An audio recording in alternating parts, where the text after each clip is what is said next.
জি, দোয়া যদি দোয়া দিয়েই কাজ হতো তাহলে রাসূল সাল্লাল্লাহু আলাইহি ওয়াসাল্লাম যুদ্ধ জিহাদ করতেন না। জিহাদও লাগবে, সেটা পরিবেশ পরিস্থিতি লাগবে, জনবল লাগবে, সমর্থন লাগবে, রাষ্ট্রের শাসকের অনুমতি লাগবে। শুধু অনুমতি দেন না, ইনশাল্লাহ রেডি আছে। জামশেদ মজুমদার ভাই যা বলেছেন ওটাই ঠিক। আমি দেখেছি ওই পোস্টটা, গাড়িতে আসছিলাম আর ফেসবুকে মাঝে মাঝে ঢুকি, তো ওটা নিয়েই এখন খুব কি চলছে, তোলপাড় চলছে।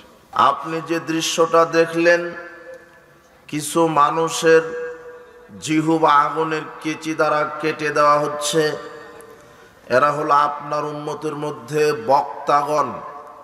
কিছু বক্তা যারা বক্তব্য দিয়ে বেড়াতো, এদেরই জিহ্বা আগুনের কেচি দ্বারা কেটে দেওয়া হচ্ছে। এটা কবরের শাস্তি। আল্লাযীনা ইয়া'মুরুনা আন-নাস বিল বিররি, যেসব বক্তা মানুষকে ভালো কথাই বলতো, ওয়ায়ানসাউনা আনফুসাহুম, নিজেরাই সঠিক এলেম থেকে, সত্য থেকে অনেক দূরে থাকতো। ওয়াহুম ইয়াতলুনাল কিতাব, অথচ তারা কোরআন হাদিস পড়তো, কিন্তু তারা কোরআন হাদিসের ব্যাপারে গাফেল। উল্লেখিত হাদিস, রাসূল সাল্লাল্লাহু আলাইহি সাল্লাম সাহাবীদেরকে বলছেন, শোনো সাহাবীগণ, আমাকে মেরাজের রাত্রে যে ঘটনা দৃশ্য দেখানো হলো, আমি অবাক হলাম। তার একটা দৃশ্য, কিছু মানুষের জিহ্বা আগুনের কেচি দ্বারা কেটে দেওয়া হচ্ছে। আমি বললাম, এরা কারা? তখন আমাকে বলা হলো যে এরা হলো আপনার উম্মতের মধ্যে কিছু আলেম, কিছু বক্তা, যারা বক্তব্য দিয়ে বেড়াতো, যারা কোরআন হাদিসের সঠিক জ্ঞান রাখত, কিন্তু সঠিকটা জাতির সামনে বলতো না।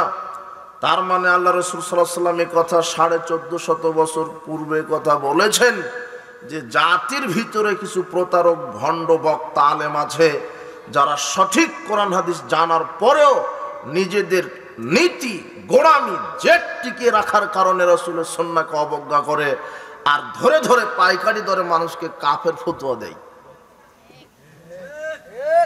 বলছে যে ও কাফের, ও কাফের।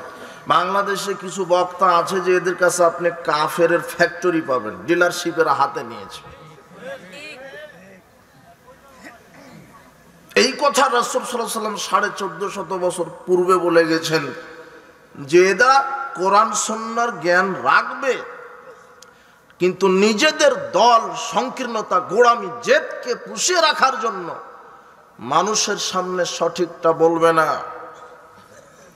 আবু হুরায়রা রাদিয়াল্লাহু আনহু বলেন, রাসূল সাল্লাল্লাহু আলাইহি ওয়াসাল্লাম বলেছেন, মান সুইলা আন ইলমিন, যে আলেমকে তার জানা বিষয়ে জিজ্ঞাসা করা হলো, ফাকাতামাহু, জানার পরেও, সঠিক হকটা জানার পরেও যে হকটা গোপন করে রাখলো। আল্লাহর নবী বলছেন, কোন আলেমকে যখন তার জানা বিষয়ে সত্যটা জিজ্ঞাসা করা হলো, এরপরেও সে সত্যটা জানার পরেও যে গোপন করে রাখলো, আলজামাহুল্লাহু বিলিজামিন মিন নার ইয়াউমাল কিয়ামা, আল্লাহ তাকে কিয়ামতের দিন জাহান্নামের লাগাম পরাবেন। হাদিসটা আবু দাউদের মধ্যে এসেছে। আল্লাহ রাসূল সাল্লাল্লাহু আলাইহি ওয়াসাল্লাম বলছেন, কিছু আলেম পৃথিবীতে আছে যারা হক জানে কিন্তু হক বলে না, এদেরকে আল্লাহ বিচারের মাঠে জাহান্নামের লাগাম পরাবেন। আপনি কত হুজুর মাওলানা নেবেন, মাত্র 5000 টাকার ইমামতি চলে যাওয়ার ভয় হক কথা বলতে পারে না, এরকম হাজারো খতিব বক্তা এদেশের মাটিতে আছে, হকটা বলার সাহসী রাখে না। আল্লাহর নবী বলছেন, কিছু মাওলানা সাহেব থাকবে পৃথিবীতে, যাদেরকে হকের ব্যাপারে বলতে বলা হবে তারা বলতে পারবে না, তারা এলেম গোপন করবে। যেই বক্তা মাওলানা হক গোপন করে, জাতির সামনে বলিষ্ঠ কণ্ঠে বলতে পারে না এটা শিরক, এটা বেদাত, এটা করলে ঈমান কবুল হবে না, এটা করলে ঈমান নষ্ট হবে, এই বেদাতে আমল করলে আমল কবুল হবে না, পরিণাম জাহান্নাম হবে, এরকম ভাবে বলিষ্ঠ কণ্ঠে বক্তব্য দেয় না। অথচ হুজুর, মাওলানা, খতিব, আপনার দাওরা ফারেক সবাই জানে হাদিস, সবাই জানে হকটা, কিন্তু হকটা বলতে পারে না। যারা হক গোপন করে রাখে, নিজেদের মাযহাবের দোহাই দিয়ে, তরিকার দোহাই দিয়ে, জেদ হটকারিতার দোহাই দিয়ে যারা হকটাকে দমিয়ে রাখে, গোপনে রাখে, আল্লাহর নবী বলছেন ও যত বড়ই হুজুর হোক, আল্লাহ তাকে জাহান্নামের লাগাম পরিয়ে জাহান্নামে নিক্ষেপ করবেন। মৌলানা সাহেবগণ আপনাকে বলছে, আপনি সতর্ক হন। আপনি জানেন কোরআন সুন্নাহ কোনটা সঠিক, কোনটা ব্যাঠিক, কোনটা শিরক, কোনটা বেদাত। সংখ্যাগরিষ্ঠতা দিয়ে ধর্ম চলে না, সংখ্যাগরিষ্ঠতা দিয়ে ধর্ম চলে না। ধর্ম চলবে, ইসলাম চলবে কোরআন সুন্নাহর দলিল দিয়ে। পৃথিবীতে একজন মানুষ মাপকাঠি, সুন্নাতের, শিরকের, বেদাতের একজন মানুষ মাপকাঠি, যার নাম মুহাম্মদ সাল্লাল্লাহু আলাইহি ওয়াসাল্লাম। তিনি যতটুকুন মানতে বলেছেন ততটুকুন, তার বাহিরে নয়, তার ভিতরে নয়, তাকে বাদ দিয়ে নয়, কম নয়, বেশি নয়। রাসূল সাল্লাল্লাহু আলাইহি ওয়াসাল্লাম মানদণ্ড, এটা বুঝতে হবে। উপস্থিত বৈঠকের মুসলিম দিনী ভাই বোন, আপনাকে বুঝতে হবে, এক শ্রেণীর ধর্মের দালালেরাই ইবলিশের এজেন্ট, প্রতিনিধি আছে পৃথিবীতে, যারা কোরআন সুন্নাহর ভুল অপব্যাখ্যা করে জাতির সামনে ভুল ইসলাম উপস্থাপনা করার চেষ্টা করছে।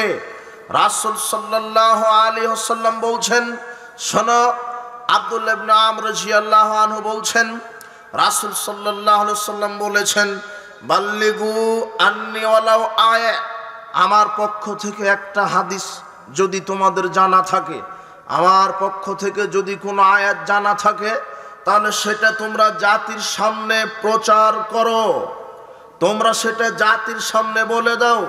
হাদিসু আন বানি ইসরাইল, তোমরা বানি ইসরাইলের হাদিস বলো, বানি ইসরাইলের কিচ্ছা কাহিনী বলো, বানি ইসরাইলের ব্যাপারে তাফসীর করো, বানি ইসরাইলের ব্যাপারে ওয়াজ মাহফিল করো, বানি ইসরাইলে হাজারো লক্ষ নবী আছে, তাদের ব্যাপারে বলো, বানি ইসরাইল কওমে অনেক ইতিহাস ঘটেছে, সেগুলি বলো।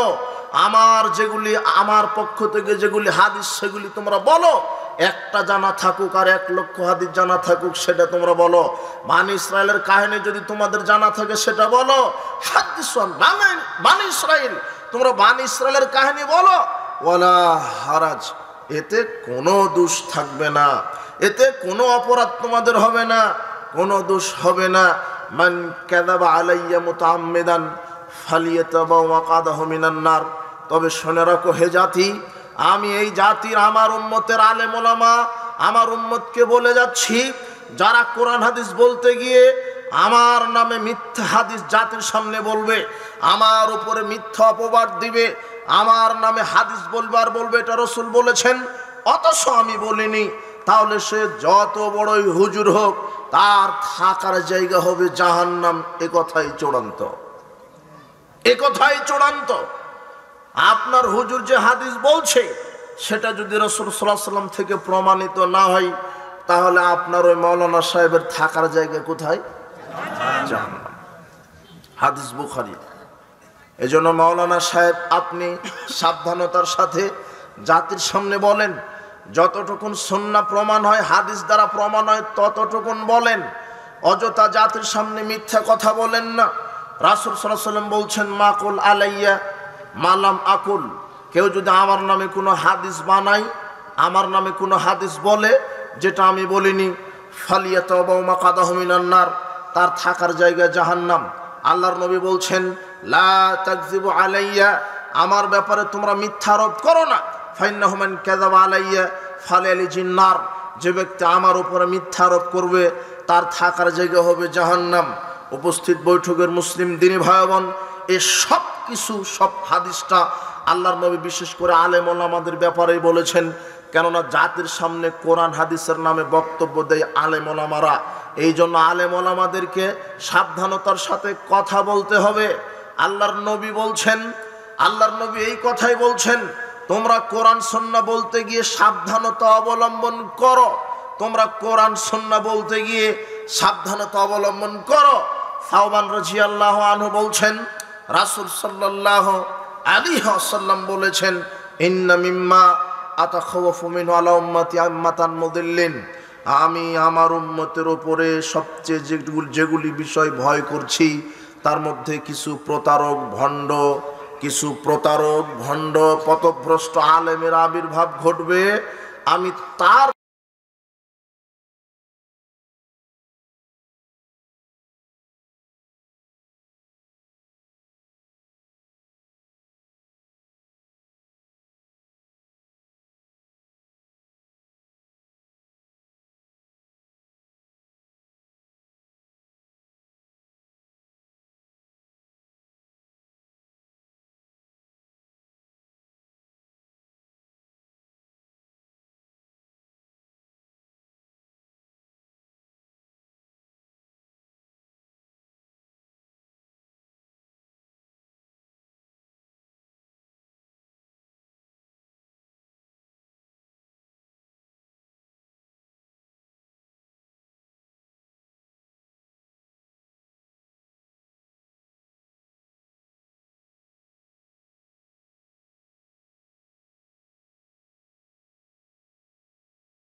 সিফহুম লানা, আপনি ওরকম বক্তা মাওলানার পরিচয় বলেন তো, আপনি ওরকম বক্তা মাওলানার পরিচয় বলেন তো। তখন আল্লাহর নবী বলছেন হুম মিন জিলদাতিনা ইয়াতাকাল্লামুনা বিআলসিনাতিনা, আলেম তো পাগড়ি পড়াই হবে, একেবারে আলখাল্লা স্বরূপ দেখতে হবে বড়, একেবারে বড় মুফতি মাওলানা ফারেক, একেবারে দেখতে মনে হবে মাওলানা সাহেব বক্তা, বিরাট বক্তা, দেখতে মনে হবে সুন্দর। তারা হবে মুসলিম এবং তারা বক্তব্য দিবে কোরআন হাদিস থেকেই, এবং তারা বক্তব্য দিবে কোরআন হাদিস থেকেই। মান আজাবাহুম ইলাইহা কাযাফু ফিহা, কিন্তু তাদের বক্তব্য অনুযায়ী যারা আমল করবে তারা জাহান্নামে চলে যাবে, বক্তা বক্তব্য দিয়ে জাহান্নামে চলে যাবে। হাদিস বুখারীর, রাসূল সাল্লাল্লাহু আলাইহি ওয়াসাল্লাম 1450 বছর পূর্বে বলে গেছেন যে কিছু বক্তা বের হবে বক্তব্য দিয়ে মানুষকে জাহান্নামে নিয়ে যাবে। আবার বক্তা কোরআন হাদিস থেকেই বক্তব্য দিবে। ঘটনা কি? কি ঘটনা? কেমন বক্তা হবে? যেই বক্তা কোরআন থেকে বক্তব্য দিয়ে আপনাকে জাহান্নামে নিয়ে চলে যাবে, হাদিস থেকে বক্তব্য দিয়ে আপনাকে জাহান্নামে নিয়ে চলে যাবে।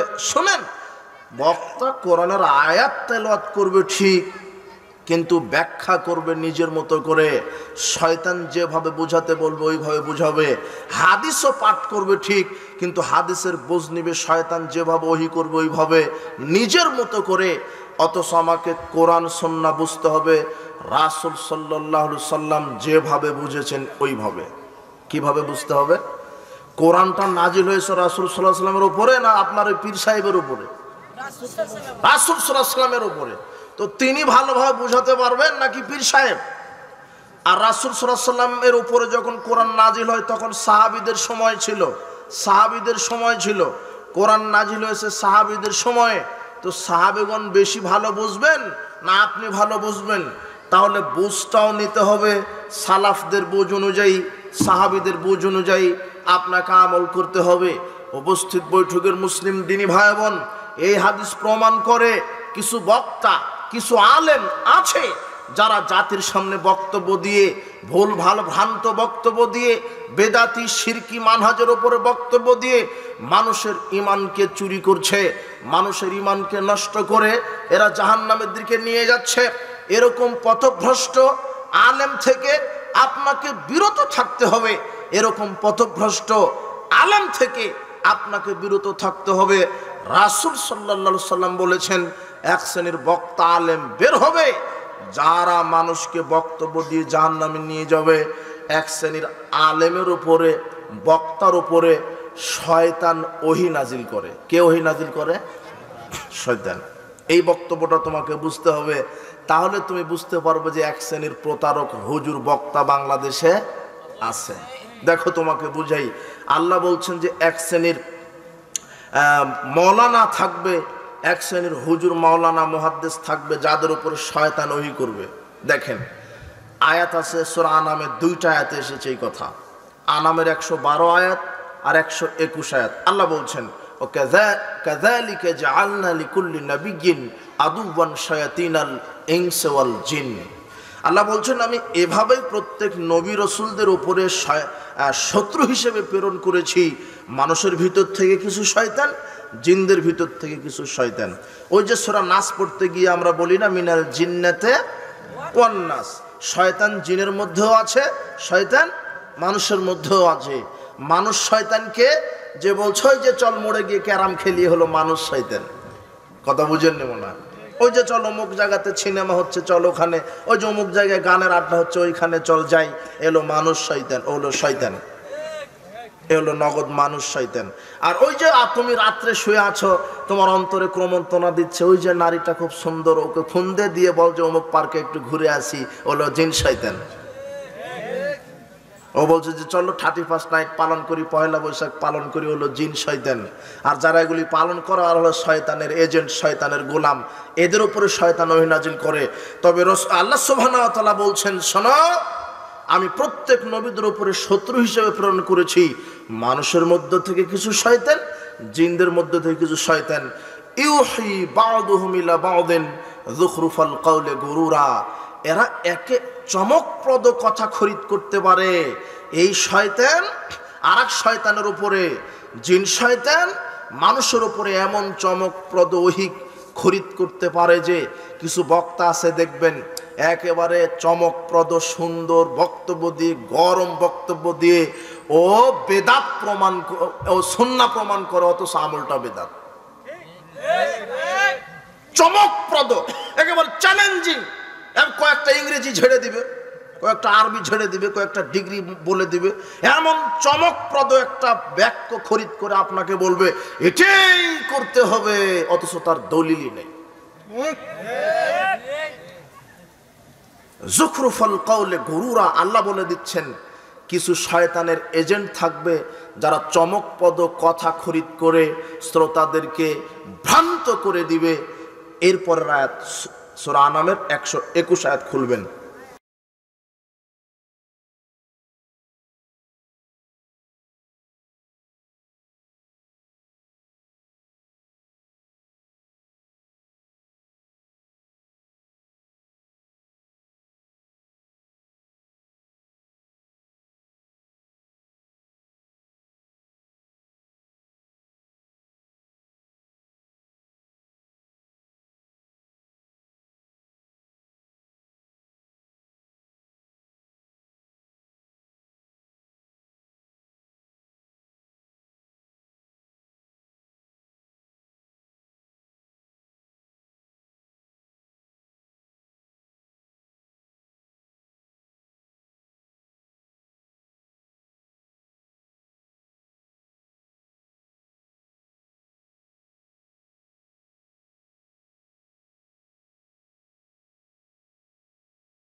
তাবারাকতা ইয়া যাল জালালি ওয়াল ইকরাম। তারপরে ইখলাস ফালাক নাস একবার করে বলো, মাগরিবের পরে 3 বার করে বলো, ফজরের পরে 3 বার করে বলো, এছাড়া জোহর আসর এই 2 বার একবার করে বলো। এই যে ইখলাস ফালাক নাস পড়ার দলিল পাওয়া গেল। এরপরে বললেন ফরজ সালাতের পরে তোমরা সুবহানাল্লাহ 33 বার বলো, আলহামদুলিল্লাহ 33 বার বলো, আল্লাহু আকবার 34 বার বলো। এরপরে তিনি বললেন মান ক্বারাআতাল কুরসি ফি কুল্লি দুবরা সালাত, যে ব্যক্তি প্রত্যেক ফরজ সালাতের পরে আয়াতুল কুরসি একবার পাঠ করবে, লাম ইয়ামনাহু মিন দাখালিল জান্নাতিল মাউত, যে ব্যক্তি ফরজ সালাতের পরে প্রতিনিয়ত আয়াতুল কুরসি পাঠ করে, যেই নারী পুরুষ ফরজ সালাতের পরে প্রতিনিয়ত আয়াতুল কুরসি পাঠ করে, এই লোকটা মারা গেলেই কবরকে আল্লাহ জান্নাত বানিয়ে দিবেন। সুবহানাল্লাহ। তো আমল তো আছে, আল্লাহর নবী তো দিয়ে গেছেন, আপনি অযথা বাপ দাদারটা চালাচ্ছেন কেন? জি না, বাপ দাদা আপনার হকের মাপকাঠি নয়, একজন মানুষ হকের মাপকাঠি, তার নামই মুহাম্মদ সাল্লাল্লাহু আলাইহি সাল্লাম। তিনি যেটা বলেছেন সেটাই। তিনি কি বলেছেন? আয়াতুল কুরসি। তিনি কি বলেছেন? ইখলাস ফালাক নাস। তিনি কি বলেছেন? সুবহানাল্লাহ 33 এইভাবে। এক দরিদ্র লোক এসে বলছেন আল্লাহর নবী, ধনীরা তো হজ করতে পারে, আমরা যে গরিব মানুষ ভিক্ষা করে খাই, আমরা তো হজে যেতে পারি না, আমাদের নেকি তো কম, আমরা সালাত সিয়াম আদায় করি, ধনীরাও সালাত সিয়াম আদায় করে, তো ওরা যে উমরা করতে যায় মাসে মাসে আর বছরে একবার হজ করে, ওদের তো নেকি বেশি, তা আমাদের নেকি কম। তখন আল্লাহর নবীকে আল্লাহ বলছেন তুমি এইভাবে ফকিরকে বলে দাও, দরিদ্রকে বলে দাও, যে ব্যক্তি প্রত্যেক ফরজ সালাতের পরে সুবহানাল্লাহ 33 বার, আলহামদুলিল্লাহ 33 বার আর আল্লাহু আকবার 34 বার বলতে পারবে, আল্লাহ তাকেও কবুল হজের নেকি লিখে দিবেন। হাদিস বুখারী মুসলিম, বুখারীর 843 নম্বর হাদিস। শোনেন, জান্নাতে যেতে জাহান্নাম থেকে বাঁচতে যা কিছু আমল আল্লাহর নবী দিয়ে গেছেন, এর বেশিও করা লাগবে না, কমও করা লাগবে না। কথা বুঝেননি মনে হয়? আপনি বাপ মারা গেল 40 খাওয়ালেন কেন? না রাসূল সাল্লাল্লাহু আলাইহি সাল্লাম খাওয়িয়েছেন, না সাহাবীগণ খাওয়িয়েছেন। এখন আপনি বলবেন তো আমার বাপ মারা গেছে, করব কি? তখন আল্লাহ রাসূল সাল্লাল্লাহু আলাইহি সাল্লাম বলে দিয়েছেন, শোনো, কারো যদি বাপ মা মারা যায়, সন্তানের 3টা কাজ। কয়টা? 3টা। এক, পিতামাতার জন্য দোয়া করবে। আল্লাহ, আরে আরবি জানেন না ইংরেজি জানেন, ইংরেজিতেই বলেন, ফার্সি জানেন ফার্সিতেই বলেন, বাংলা জানেন বাংলাতেই বলেন। রাত 12টায় 1:30টায় উঠে বলবেন আল্লাহ আমার বাপ মারা গেছে, ক্ষমা করে দাও, জান্নাত দাও। এই যে দোয়া। 1 নম্বর করণীয় কি? দোয়া। 2 নম্বর করণীয় সাদগা, সাদগায়ে জারিয়া। মানুষ মারা গেলে 3টা আমলের নেকি যেতেই থাকে, তার একটা সাদগায়ে জারিয়া। বাপ মারা গেছে, ওযুখানা করে দেন, মুসাফিরখানা করে দেন, মসজিদ নির্মাণ করে দেন মৃত বাপের নামে, মসজিদে সালাত আদায় করবে মানুষ যত, একটা ফ্যান কিনে দেন, ফ্যান ঘুরবে যতদিন, বাপের কবরের নেকি ঘুরবে ততদিন, ফেরেশতারা নেকি লিখবে ততদিন। ইসলামে সমাধান দিয়ে গেছে, আপনি জানেন না তাই। কিন্তু আপনি যে 40 দিনে 10,000 লোককে খাওয়ালেন, তার 9,000 লোকই তো সালাত আদায় করে না, তো আপনি বেনামাজি খাওয়ালেন কেন? ও খাবে আর বলবে তরকারিতে লবণ কম হয়েছিল। ও তো দোয়াই জানে না, বলবে কি? ও তো এমনি তো অজুই জানে না, সালাত তো বহু দূরের কথা, ওকে খাওয়ালেন কেন? মানে একটু জাহির করতে চাচ্ছেন 10,000 লোককে খাওয়িয়েছি। কথা বুঝেননি মনে হয়? ওই শরীয়ত আপনাকে কে দিল? আপনি দোয়া করবেন। 1, 2 কি করবেন? সাদগায়ে জারিয়া। 3, যদি সামর্থ্য থাকে তাহলে হজ করে আসতে পারেন। কথা বুঝেননি মনে হয়? রাসূল সাল্লাল্লাহু আলাইহি ওয়াসাল্লাম 3টা সমাধান দিয়েছে মৃত পিতা মাতাকে জান্নাতে নিয়ে যেতে। সুবহানাল্লাহ। আর আপনি 3টায় নাকচ করে বলছে যে খাইয়ে দাও, একেবারে খাইয়ে দাও।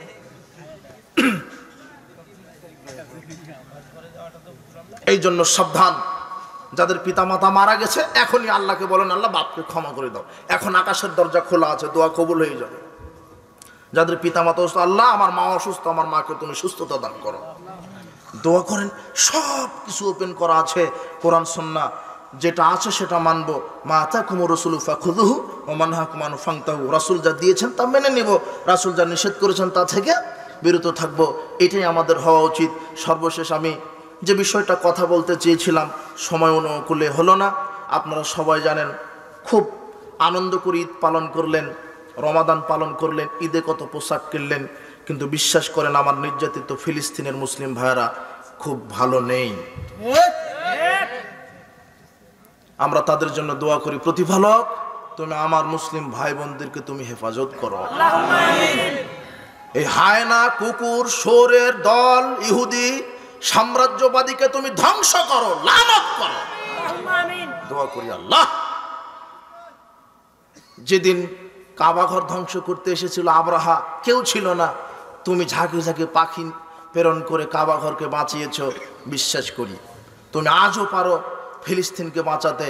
আমরা জানি 57টা রাষ্ট্র পৃথিবীতে মুসলিম আছে, 57টা মুসলিম রাষ্ট্রের আমিরগণ আছে, আমি জানি না তারা পুরুষ নাকি কাপুরুষ। আল্লাহ তুমি এদেরকে সঠিক তাওহীদ বোঝার তৌফিক দান করো, মুসলিমদেরকে ঐক্যবদ্ধ হওয়ার তৌফিক দান করো। বলছিলাম যে কোন সরকার শাসক লাগবে না, মুসলিম লাগবে না, তুমি তো পারো। আমরা বিশ্বাস করি ফিলিস্তিন আবারও স্বাধীন হবে ইনশাআল্লাহ। এটা তুমি বলেছো, আল্লাহ তুমি তো বলেছো দুরিবাত আলাইহিমুদ দিল্লাতু ওয়াল মাসকানা আইনামা সুকিফু। তুমি বলে দিয়েছো ইহুদিরা যেখানেই থাকুক তারা লাঞ্ছনা গঞ্চনা দারিদ্রতা নিয়েই পৃথিবীতে এসেছে, তারা ধ্বংস হবেই, এটা বিশ্বাস করি, এটা আমাদের আকীদা। ইহুদিরা ধ্বংস হবেই, এটা আমরা বিশ্বাস করি, এটা আকীদা। আজকে 57টা মুসলিম রাষ্ট্রের কেউ এগিয়ে আসতেছে না তাদের সহযোগিতায়, আমরা তাও বিশ্বাস করি কারো লাগবে না, একদিন স্বাধীন হবেই, তারা স্বাধীন হবেই, তুমি স্বাধীন করবে, এটা আমরা বিশ্বাস করি। তবে একদিন এই মুসলিমরা ইহুদিদের বিরুদ্ধে যুদ্ধ করবে, এই কথা রাসূল সাল্লাল্লাহু আলাইহি ওয়াসাল্লাম বলেছেন। রাসূল সাল্লাল্লাহু আলাইহি ওয়াসাল্লাম বলেছেন লা তাকুমুস সাআত, কিয়ামত ততদিন পর্যন্ত হবে না হাত্তা ইউকাতিলাল মুসলিমুনা আল ইহুদা, যতদিন না মুসলিমরা ইহুদিদের বিরুদ্ধে যুদ্ধ না করছে। ফায়াকতুলহুমুল ইহুদিয়্যা, ইহুদিদেরকে মুসলমানরা ধরবে, হত্যা করবে। হাত্তা ইয়াকতুল ইহুদি মিন ওয়ারাই হাজারি সাজারে, এমনকি মুসলিমদের পিটানির চোটে ইহুদিরা গাছের পিছনে লুকাবে, পাথরের পিছনে লুকাবে। তখন গাছ পাথর মুসলিমের পক্ষ নিয়ে গাছ এবং পাথর কথা বলবে, বলবে এই আব্দুল্লাহ, হে আল্লাহর গোলাম,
নেই।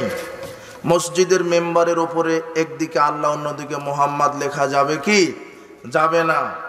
মৃত্যুর সংবাদ মসজিদের মাইকে বা অন্যভাবে প্রচার করা, মসজিদের মাইকে বা বিরাটভাবে প্রচার করা যাবে না। এমনি বলতে পারেন আমার ভাই মারা গেছে, দোয়া করেন, কথা বুঝেননি মনে হয়। একটি শোক সংবাদ এইভাবে প্রচার করা নিষেধ, রাসূল সাল্লাল্লাহু নিষেধ করে দিয়েছেন।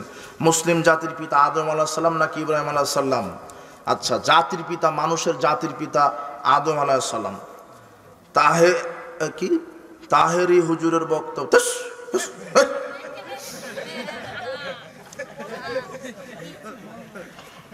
তারাবির টাকা হাফেজ সাহেবকে কিছু দিয়ে বাকি টাকা মসজিদের কাজে লাগানো হয়, এটা কি জায়েজ?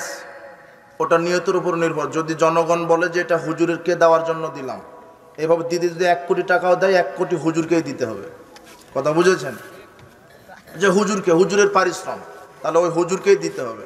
আপনি তারাবির টাকা কালেকশন করবেন হুজুরের নিয়ত আর মারে দিবেন মসজিদে, আপনি তো প্রতারক, কথা বুঝেননি মনে হয়। অনেক মসজিদের নাম লেখা আহলে হাদিস মসজিদ, এটা ইসলামী শরীয়ত কতটুকু? নাম মসজিদের নাম থাকতে পারে, এটা সমস্যা নেই, থাকবে, মসজিদের নাম থাকবে। আপনার শিক্ষা প্রতিষ্ঠানের নাম কি ও কি কি সিলেবাস পড়ানো হয়? দারুল হাদিস আস সালাফিয়া ইসলামী কমপ্লেক্স, এটা আমার শিক্ষা প্রতিষ্ঠানের নাম। আর বর্তমানে সিলেবাস আছে হাদিস ফাউন্ডেশন শিক্ষা বোর্ডের সিলেবাস, এবং আরও আনুষঙ্গিক কিছু গ্রামাটিক্যাল মিজান, ওই আরও অনেক কিছু শেখানো হয় পাশাপাশি, কোরআন এবং সহিহ সুন্নাহ দ্বারা পরিচালিত। একটু দোয়া রাখেন আমার প্রতিষ্ঠানের জন্য, আল্লাহ যেন কবুল করে। আল্লাহুম্মা আমিন। ফিলিস্তিনবাসীর জন্য দোয়া ছাড়া আর কি করণীয়? জি, দোয়া, যদি দোয়া দিয়েই কাজ হতো তাহলে রাসূল সাল্লাল্লাহু আলাইহি ওয়াসাল্লাম যুদ্ধ জিহাদ করতেন না। জিহাদও লাগবে, সেটা পরিবেশ পরিস্থিতি লাগবে, জনবল লাগবে, সমর্থন লাগবে, রাষ্ট্রের শাসকের অনুমতি লাগবে। শুধু অনুমতি দেন না, ইনশাল্লাহ রেডি আছে, কিন্তু এখন নিরুপায়। তো এখন কি করার উপায় আছে আমাদের? দোয়া। আল্লাহ তুমি হেফাজত করো। বেনামাজিদের কুরবানি দিতে পারবে কিনা? কিসের কুরবানি ওদের? বেনামাজির কোনো কুরবানি নেই। আমাদের এলাকায় প্রকাশ্যে গান বাজনা নাচানাচি হয়, এর প্রতিকার কি? গান বাজনা এগুলি জাহেলিয়াত, পরিণাম জাহান্নাম। কর্জে হাসানা বেনামাজিদেরকে দেওয়া যাবে কি না? দিতে পারেন, যদি তার মানবিক ক্ষেত্রে মানুষের উপকারার্থে দিতে পারেন। শুধু বেনামাজিকে কেন, এটা ওই হিন্দুকেও দিতে পারেন, তার যদি দুনিয়াবি কোনো চিকিৎসার প্রয়োজন। আর যাকাত দিতে বলেছেন আল্লাহ, কেন? তার মনকে আকৃষ্ট করার জন্য। এমনও হতে পারে আপনি কর্জে হাসানা দিলেন, আপনার এই কর্জে হাসানা বই সন্তুষ্ট হয়ে সে ফজর থেকে সালাত ধরলো, কথা বুঝেননি? দিতে পারেন, সমস্যা নেই। আমি একজন মাদ্রাসার ছাত্র, আমাদের মাদ্রাসায় জাতীয় সঙ্গীত গান গাওয়া হয়, শ্রেণীতেও গান বাজনা নাচানাচি হয়, সত্যবাদ দিয়ে কি নৃত্য গল্প করে, আমি নিষেধ করলে আমাকে বাধ্য করে। ওগুলো তো পড়তে হবে না, আমাদের প্রতিষ্ঠানে চলে আসে। ওর বেতন বন্ধ করে দিবে তাই ভয়ে ওরা করছে। এটা কঠিন হয়ে গেল। তবে তাদের অন্তর আকীদা দেখবে হয়তো বা তারা কোনো কৌশল করছে কিনা, তবে এগুলির সাথে আপোষ হওয়া যাবে না। তো স্রেফ বলে দিতে হবে যে মাদ্রাসায় কেন গান বাজনা চলবে, এটা তো জাহেলিয়াত। ওই প্রতিষ্ঠানে চাকরি করার দরকার নাই, তোমার পড়ারও দরকার নাই। আল্লাহর দুনিয়া অনেক বড়, মারা যাবে মারা যাবে, আমার জন্য তো পরকাল চিরস্থায়ী, দুনিয়া তো নয়। জাকাতুল ফিতর, ফিতরা, ঈদের কতদিন আগে আদায় করতে হবে এবং বন্টন কখন করতে হবে? ঈদের দিন অথবা ঈদের একদিন পূর্বে আদায় করা, এটা গুরুত্বপূর্ণ সময়। বিশেষ করে ঈদের দিন আরো বেশি গুরুত্বপূর্ণ সময়। আর বন্টনের বিষয়টা এই সালাফদের মধ্যে একটু ইখতিলাফ আছে। কেউ বলেছেন ঈদের আগেই দিতে হবে, কেন? এটা মিসকিনদের খাদ্য। আবার কেউ বলেছেন বুখারীর ওই হাদিসকে সামনে রেখে, 1513 নম্বর হাদিসকে সামনে, 3 নম্বর হাদিসকে সামনে রেখে, যে রাসূল সাল্লাল্লাহু আলাইহি ওয়াসাল্লাম যেহেতু ঈদের মাঠে যাওয়ার পূর্বে এটা আদায় করতে বলেছেন, তার মানে ঈদের সালাত আদায়ের পূর্ব পর্যন্ত আদায় হবে আর ঈদের সালাতের পরে বন্টন হবে, এটা বলছেন। দুই পক্ষেরই দলিল আছে। তো এটা ইখতিলাফি মাসালা, বিষয়টা আপনারা বড় ফতোয়া বোর্ডের মাধ্যমে জেনে নেবেন। যেমন আত-তাহরিক পত্রিকা প্রকাশিত হয়, সেখানে তাদের ফতোয়া বোর্ড আছে, বা বিভিন্ন সালাফদের যেগুলি, সেগুলি ভালোভাবে বিষয়টি স্পষ্ট হয়ে নেবেন। আমি এখানে একটা বললাম, ওটা নিয়ে আবার টল করবে যে কথা বুঝেছেন কিনা। ইখতিলাফি মাসালা। মসজিদের 5 ওয়াক্তের আজান পিছন দরজার নিকট থেকে নাকি সামনে মেহরাবের কাছ থেকে, দলিল সহ জানাবেন। কোনো পিছন সামনে ডান বাম নাই, উপর নিচ নাই, যেখানে সুবিধা হবে সেখান থেকে মুয়াজ্জিন কি দিবে? আজান দিবে। বেলাল রাদিয়াল্লাহু আনহুকে মসজিদের উপরে দিতে বলেছিলেন, মানে এমন পরিবেশে দিতে বলেছিলেন যাতে আজানের উদ্দেশ্য হচ্ছে মানুষের কানে পৌঁছে দেওয়া। কথা বুঝেছেন? সৌদি আরবদের সাথে জিলহজ মাসের সিয়াম পালন করা যাবে কি? করেন। কোন মুসলিম ফেরাউন বলে গালি দিতে পারে কি? ফেরাউন বলে গালি দিবে কেন? এক মুসলিম আর এক মুসলিমের ভাই, ফেরাউন বলে গালি দিবে কেন? সে যদি ফেরাউন না হয় তাহলে রাসূলুল্লাহ বলছেন সে ফেরওয়ান হবে। এই জন্য কাউকে গালি দিবেন না, কাফের বলবেন না, মুশরিক বলবেন না। রাসূলুল্লাহ বলছেন কেউ যদি কাউকে কাফের বলে, সে যদি কাফের না হয় তাহলে যে বলেছে সে হবে। খুব সাবধান। ক্ষমতা থাকলেই বলা লাগবে, ক্ষমতা থাকলে জেলখানায় ঢুকাই দিতে হবে, ক্ষমতা থাকলে আপনার জমি দখল করতে হবে। ক্ষমতা চিরদিন তো থাকবে না। এই বাকশক্তি আল্লাহ কেড়ে নিতে পারে না। ক্ষমতা আছে বলে আপনি গালি দিয়ে দিলেন না, ইহুদির দালাল, কাফের, মুশরিক, ফেরাউন। তো ও যদি না হয় তাহলে ওই ফতোয়া কার উপরে আসবে? নিজের উপরে। মসজিদ আল আকসার সালাত আদায় করলে আলাদা কি কোনো ফজিলত আছে? এটা আমার জানা নেই। গাজার বর্তমান এই অবস্থার জন্য আমাদের করণীয় কি? দোয়া। পরিবেশ পরিস্থিতি অনুকূলে থাকলে তখন জিহাদের ডাক আসলে জিহাদ। ফিলিস্তিনিদের বর্তমানে অবস্থায় একই প্রশ্ন। ফিলিস্তিন নিয়ে জামশেদ মজুমদারের ফেসবুক পোস্ট নিয়ে সমালোচনা হচ্ছে, এ সম্পর্কে আপনার মতামত কি? জামশেদ মজুমদার ভাই যা বলেছেন ওটাই ঠিক। আমি দেখেছি ওই পোস্টটা, গাড়িতে আসছিলাম আর ফেসবুকে মাঝে মাঝে ঢুকি, তো ওটা নিয়েই এখন খুব কি চলছে, তোলপাড় চলছে।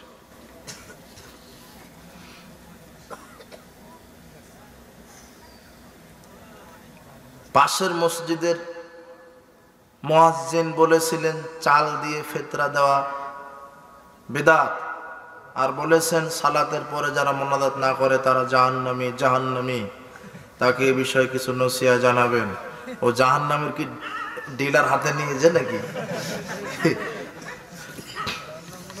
আল্লাহ তাকে হেফাজত করুন, আল্লাহুম্মা আমিন। কোরআন এবং সহিহ সুন্নাহর সঠিক বুঝদান করুন, আল্লাহুম্মা আমিন।